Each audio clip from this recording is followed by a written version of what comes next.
Bismillahirrahmanirrahim. Assalamualaikum warahmatullahi wabarakatuh. Wa nasta'inuhu wa nastaghfiruh.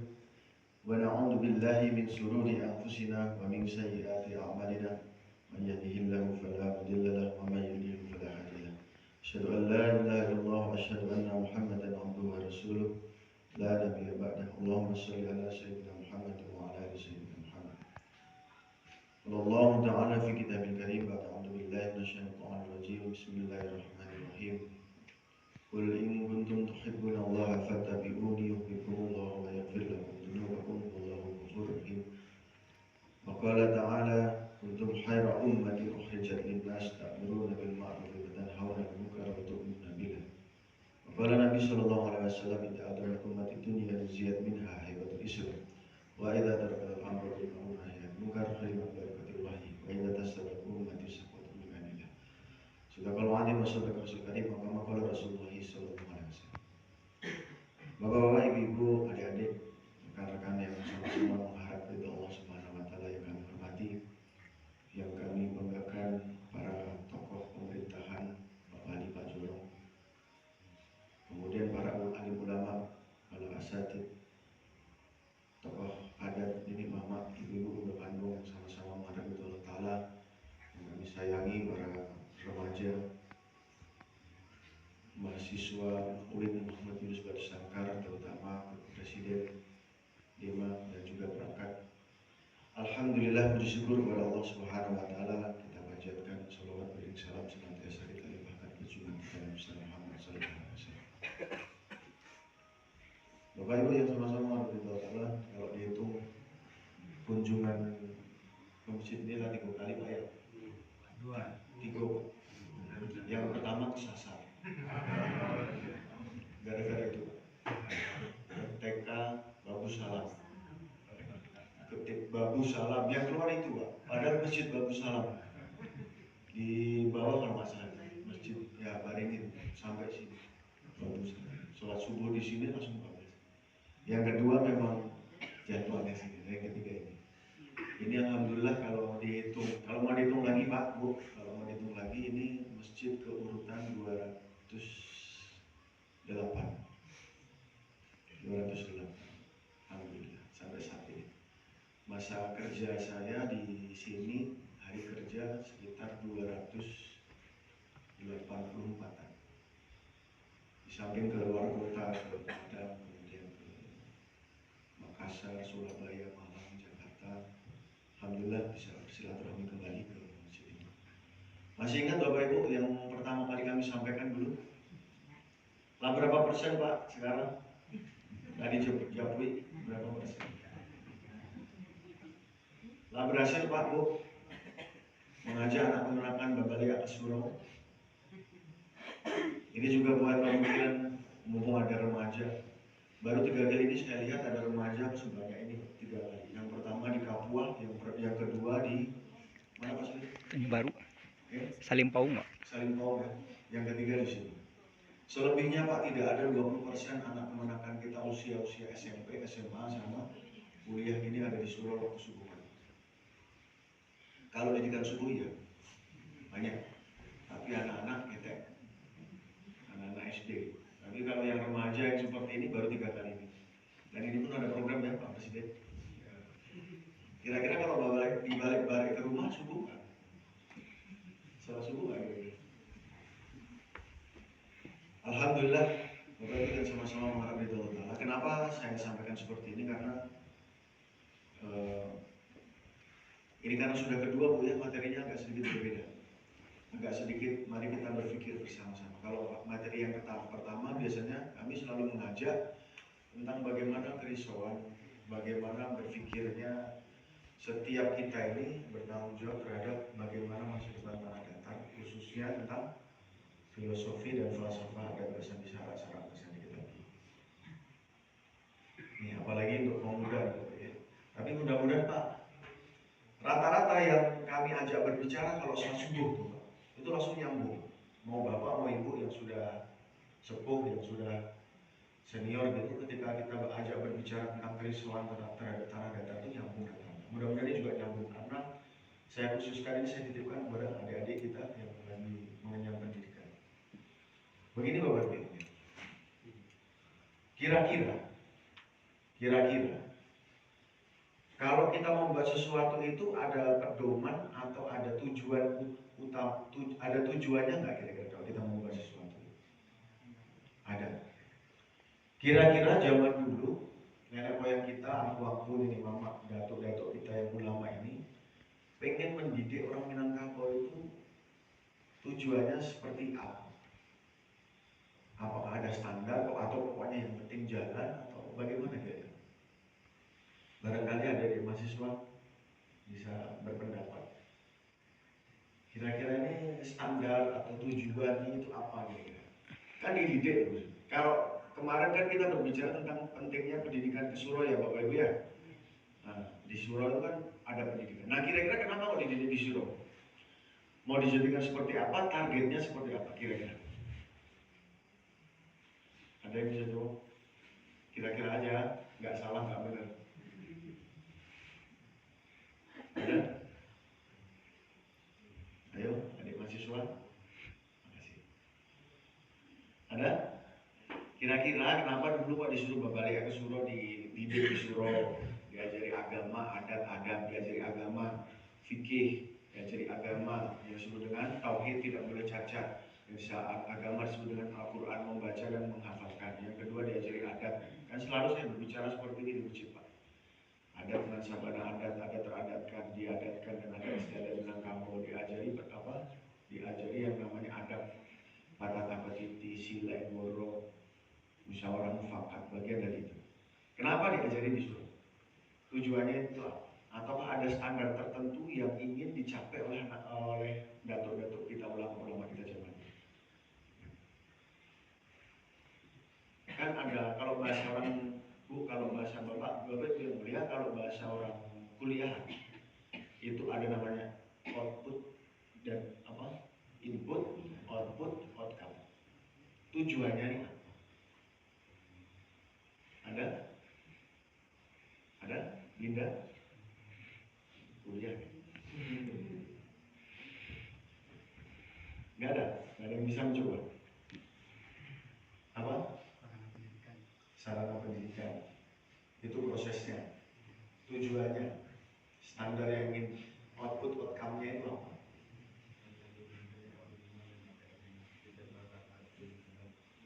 Masuk.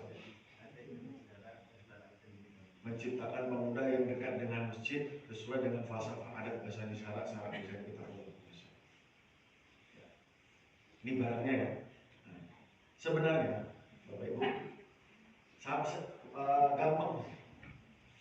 Kalau ibu mau bikin bakso Solo, pakai caranya orang Minang, baksonya jadi padeh. Saya orang Jawa mau bikin yang namanya rendang, pakai gayanya orang Jawa, maka rendangnya jadi. Cara bikin ini yang tadi disebut, tujuannya bikin bakso atau bikin rendang. Datuk-datuk para ulama zaman dulu mendidik orang Minang di Suro itu singkatnya pengen menjadikan orang Minang seperti generasi yang paling mulia, yaitu generasi awal. Sabiqunal awwaluna minal muhajirin wal ansar walladzina tabauhum bi ihsan radhiyallahu anhum. Ada generasi yang sebenarnya mau dijadikan tujuan. Yang sebenarnya generasi awal, yaitu siapa? Sahabat. Di atasnya tabi'in, nabi dan sahabat. Sebenarnya itu. Jadi bapak-bapak ibu dididik di Suro dulu supaya bisa menjadi generasi terbaik. Karena suku terbaik sepanjang masa itu cuma satu aja suku. Bukan suku Jawa, bukan pilihan, bukan apa namanya? Koto apa? Koto Palian Berencana Aku, bukan Jawa, bukan Asmat, bukan Sunda, bukan. Suku terbaik sepanjang masa itu satu. Suku Quraisy. Bukan salah satu. Satu yang paling terbaik di antara suku Quraisy adalah baginda Rasulullah SAW. Sebenarnya itu yang jadikan tujuan. Dan itu disebutkan dalam Al-Quran, ilafihim. Jadi orang Quraisy itu dia suka bukan rihlah. Rihlah. Rihlah apa? Rihlah itu apa kalau bahasa Minang? Merantau. Merantau. Orang Quraisy suka merantau. Siapa yang suka merantau di Indonesia ini? Sudah selesai. Jadi sebenarnya itu targetnya. Nah sekarang saya tanya, ketika orang Quraisy merantau, kira-kira tujuannya apa? Apa?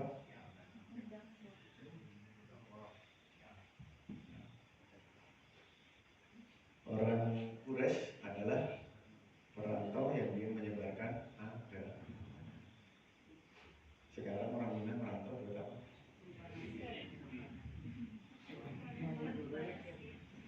Betul.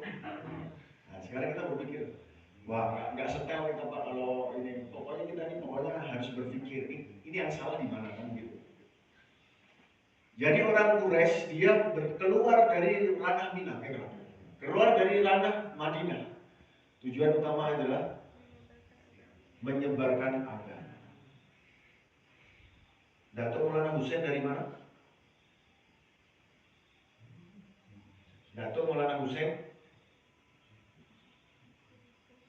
dia berguru di Gresik, dia orang Minang menyebarkan agama di Ternate. Betul? Orang mana Pak? Aslinya orang Minang itu. Jadi orang Minang sudah mengkopi paste ajarannya daripada baginda Rasulullah SAW. 124.000 sahabat yang makamnya di Mekah dan Madinah hanya 10.000, yang 114.000 seluruhnya makamnya di seluruh dunia. Dalam rangka apa? Cari piti. Ya. Nah, ini ada satu rumus yang agak sedikit berbeda, Bapak Ibu. Merantau, di tengahnya ada merantau, malapau, balapau, basur. Rantau, apa? Lapau, sur. Nah, sekarang kita berbicara yang ujungnya dulu. Kenapa bisa salah? Kenapa bisa bergeser? Saya tidak mengatakan salah. Kenapa? Nggak berani saya mengatakan salah. Nanti saya diucil dari orang Minang. Kenapa bergeser, Pak? Padahal orang Quraisy dia keluar dari Mekah dan Madinah untuk menyebarkan agama. Salah saya tanya, apakah dia tidak cinta kepada anak istrinya, Pak? Apakah dia tidak cinta kepada Madinah yang dia sholat 1 kali 50.000 derajat dilipatkan? Apakah dia tidak tahu keutamaan sholat di depan Hajar Aswad? Tidak tahu sholat di depan Mekah Ka'bah yang 1 kali rakaatnya dilipat dengan 10.000 kali? Apakah juga mereka tidak suka, tidak sayang dengan kampung halaman mereka? Ataukah mereka tidak suka bertemu dengan Rasulullah SAW? Sehingga kenapa mereka menyebarkan agama meninggalkan itu semua? Karena kecintaan mereka terhadap umat dan mereka paham betul apa yang disebut dengan Nabi SAW ketika haji wada. Sampaikan agama yang telah sempurna aku sampaikan kepada kalian, kepada mereka yang tidak datang di sini dan tidak datang pada saat itu. Mereka paham. Jadi agama harus disebarkan. Orang Minang zaman dulu merantau untuk menyebarkan agama. Tuh. Nah sekarang kenapa bergeser kan gitu ya? Nah, harusnya menyebarkan agama. Bergeser nih. Karena bagian sebelahnya bergeser juga. Harusnya merantau menyebarkan agama. Tapi kenapa tidak? Banyak sekarang Pak. Di Singapura saya baru baca dari Malang. Ada apa? Ada nasi padang otentik dengan Minangkabau. Asli Minangkabau. Rasanya sama. Di Inggris ada nasi padang. Di Eropa ada nasi padang. Di mana-mana ada nasi padang. Yang kedua, lampau. Nah sekarang kira-kira Bapak Ibu sekalian diajari melampau itu kira-kira kenapa? Nih, antara perdagangan, pertanian dan perdagangan, pertanian dan pengembalaan Peternakan. Yang paling cepat menghasilkan uang yang mana? Ada korelasinya. Perdagangan, pertanian, peternakan yang paling cepat itu perdagangan. bawa baju bekas langsung bisa dijual. Kalau pertanian harus menumbuhkan padi dulu, harus menumbuhkan pertama tumbuhan dulu. Kalau peternakan harus dari melahirkan sampai kemudian bisa jadi indukan, kemudian bisa dijual. Yang paling cepat ternyata adalah perdagangan. Kenapa harus dicari yang paling cepat? Korelasinya dengan dulu ketika zaman kita diajarin waktu SMP, waktu SMA, para penyebar agama Islam Nusantara adalah orang-orang pedagang dari Gujarat. Apakah mereka pedagang?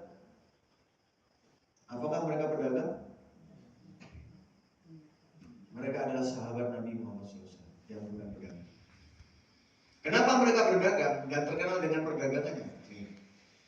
Bapak Ibu yang mulia, ketika Nabi Muhammad SAW menghijrahkan para sahabat pertama kali dari Mekah ke Madinah, dari Mekah ke Madinah, ada satu orang namanya, contoh, Abdurrahman bin Auf, orang kaya di Mekah, dihijrahkan ke Madinah.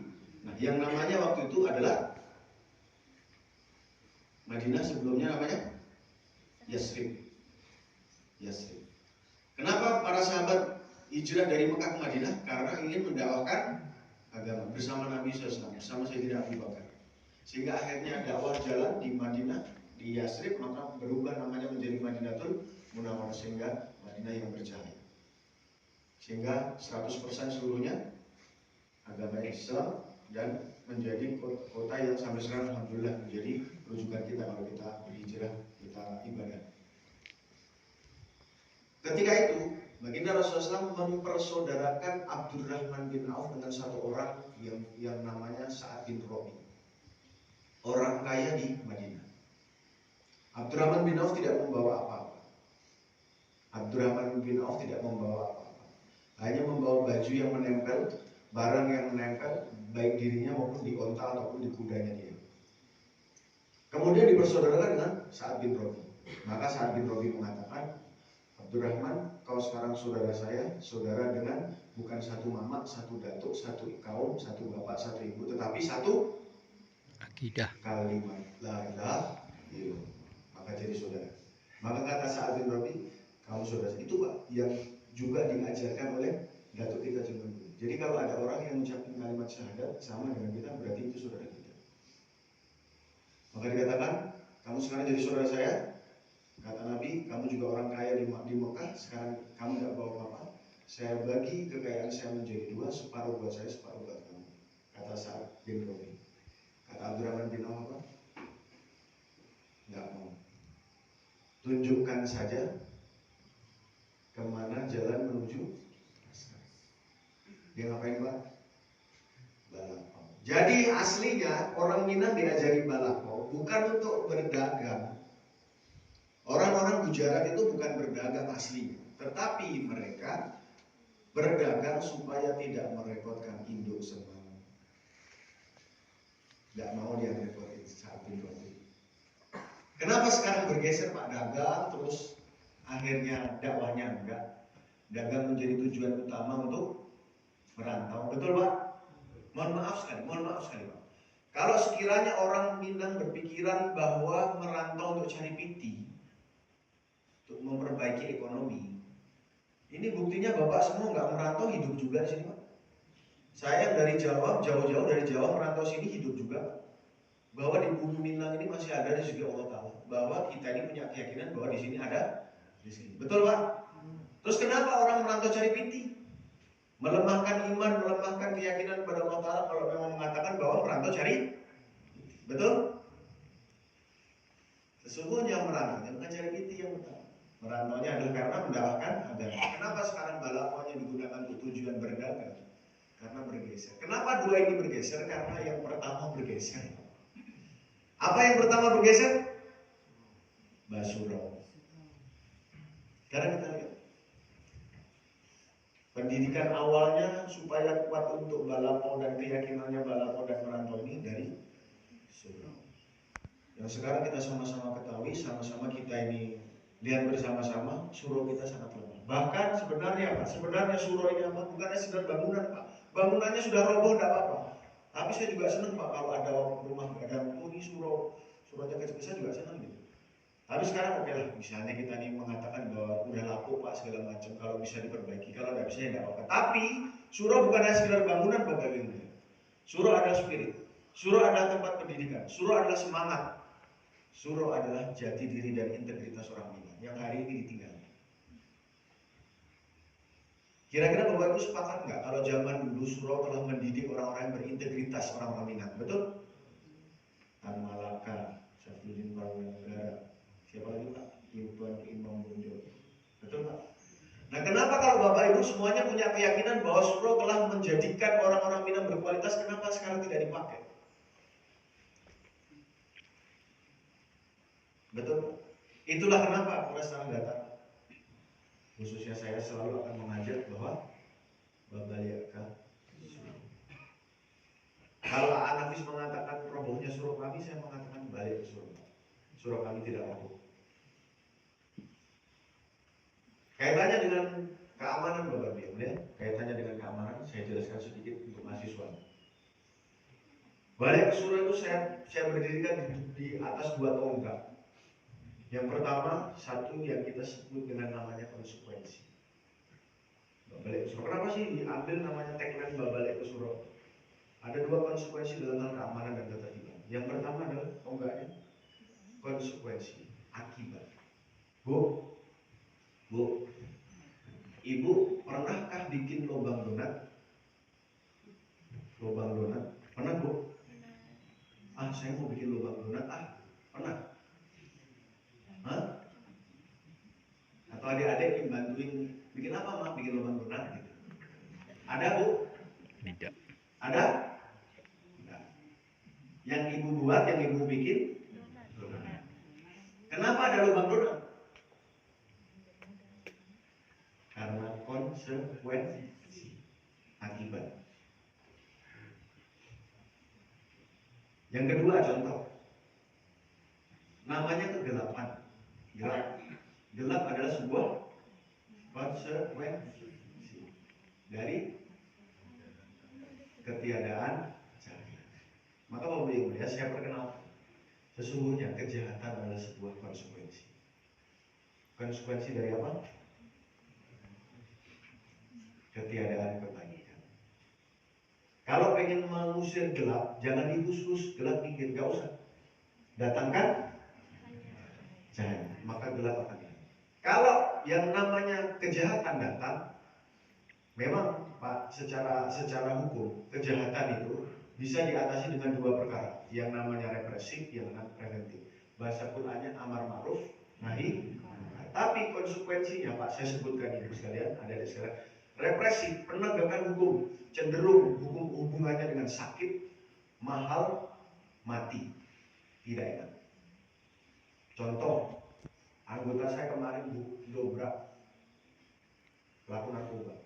Dobraknya pas kena kaca, dijahit 23. Sakit, mahal. 1 kali penuntutan, di penjara segala macam itu butuh duit.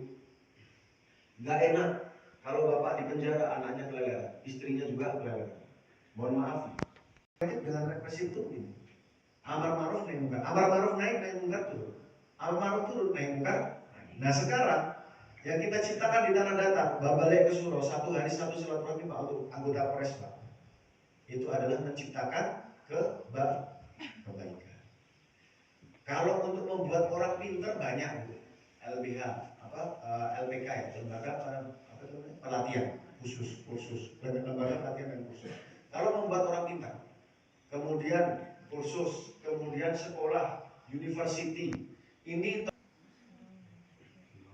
surau sudah selesai. Tapi hari ini kita tinggalkan surau. Padahal untuk menghilangkan keburukan, datangkan kebaikan, untuk mendatangkan, menciptakan orang-orang baik di mana? Yang hari ini remaja kita, pemuda kita seluruhnya hilang dari surau. Bapak Ibu yang mulia, 237 sekitar. Semenjak saya berdiri di Tanah Datar, orang yang masuk dalam tahanan saya 237 sampai hari ini. Seluruhnya ketika ditangkap tidak pernah sholat. Kata Quran, inna sholata tanha, sudah selesai. Jadi nggak usah pakai teori narasinya dua. Yang kedua saya sebut dengan co-producing of security. Menciptakan keamanan itu bukan hanya tanggung jawab polisi. Kalau tanggung jawab polisi hanya represif saja, Pak. Tapi tanggung jawab kita bersama. Collaborative of production. Jadi menciptakan keamanan itu adalah tanggung jawab kita bersama. Nah mungkin terakhir Bapak Ibu lihat, khususnya untuk adik-adik. Apa yang harus kita lakukan dengan membalik ke Suro? Untuk pemikiran kita. Dulu di tahun 1930, 35, 1940, 1941, 1942, 1943. Kalau ada dua orang remaja bertemu tahun-tahun itu, mereka selalu akan mengatakan tentang, saya ulangi, 1930, 1928, 1940, 1941, 1942, 43.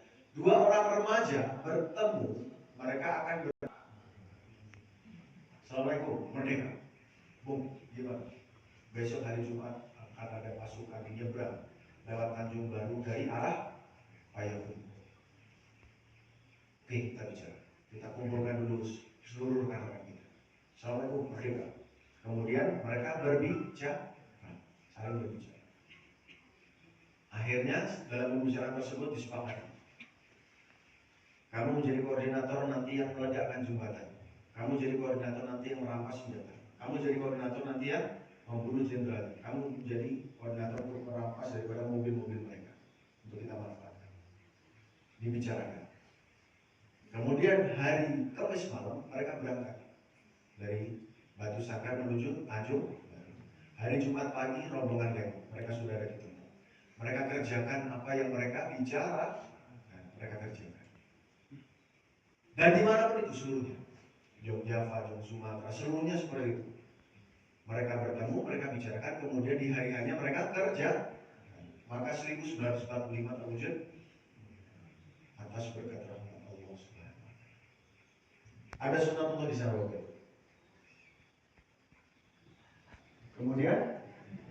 Kemudian ada atas berkat rahmat Allah Subhanahu. Saya tanya sana. Di tahun 2026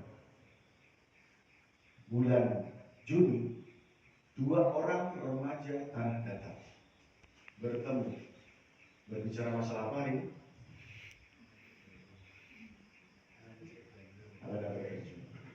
Apa lagi?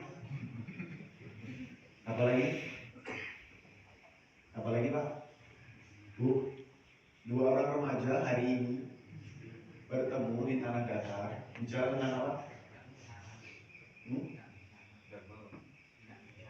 Tidak bicara, main HP. Main HP kan ada usahanya. Apa tuh? Apa? LGBT. Apalagi? Narkoba. Apalagi? Sulap. Apalagi? Demo. Apa tuh? Oh, judi online. Nah, juga secara umum. Apalagi? Mati, kan? Apalagi? Berzina. Insyaallah. Betul? Masih. Udah kelihatan belum? Dibicarakan di depannya apa? Diusah, dikerja, geng motor, supaya tidak terjadi maka jangan dikerjakan.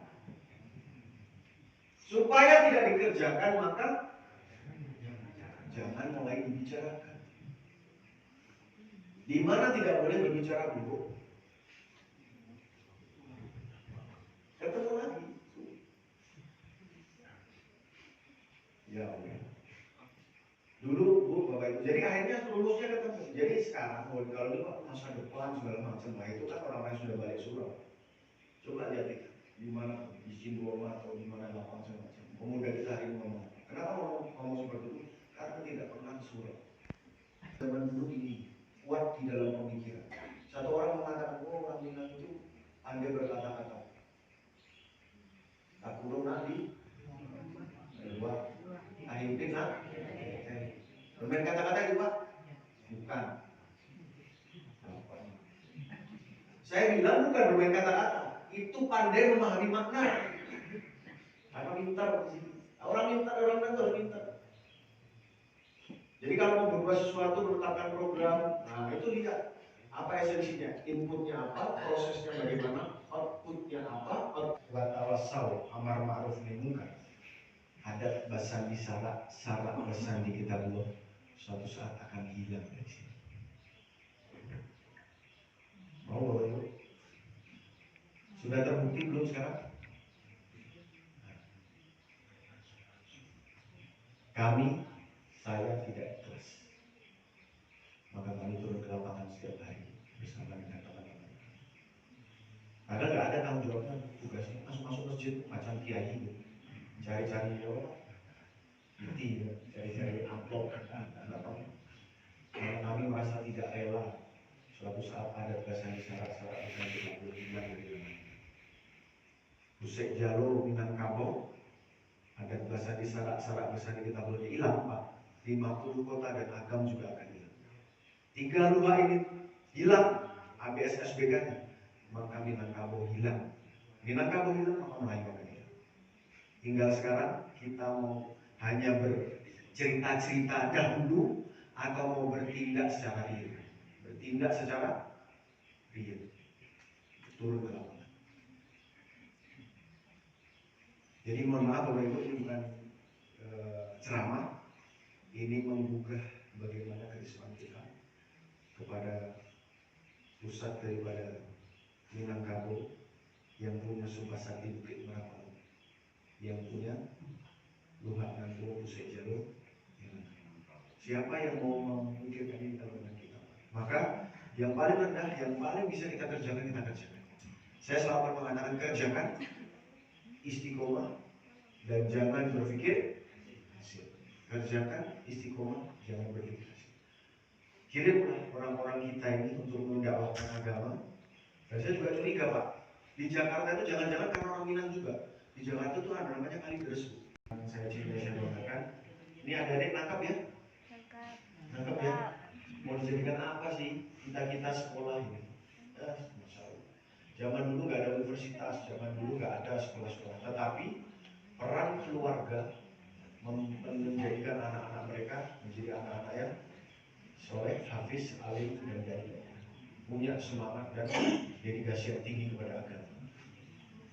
Jadi juga peran Bapak Ibu sekalian, peran Bapak Ibu sekalian untuk mendidik anak-anak di rumah. Yang namanya anak dipangku, kemenangan dibanting, banting.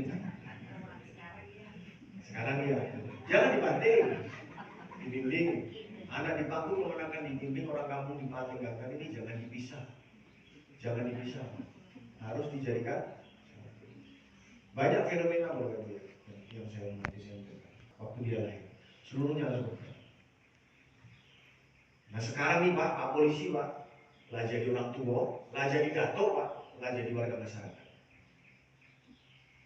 Tapi tidak Pak, supaya apa? Supaya Minangkabau kembali pada Minangkabau. Mudah-mudahan bermanfaat. Yang datang benarnya dari Allah Subhanahu Wa Taala, yang salah dari saya juga dijelaskan. Gak ada pertanyaan ya? Cukup ya Bu ya? Ini kalau kuliah 3 semester ini. Ya Bu ya 3 semester. Yang jelas Bapak Ibu ya, selama saya di sini, lah banyak makan apa ya Pak? Nama minum air amia jadilah rasul-rasul jadi orang Minang. Gitu. Mudah-mudahan bermanfaat. Subhanallah wa bihamdihi, subhanallah wa bihamdihi, asyhadu an la ilaha illa anta, astaghfiruka wa atubu ilaik. Assalamualaikum warahmatullahi wabarakatuh.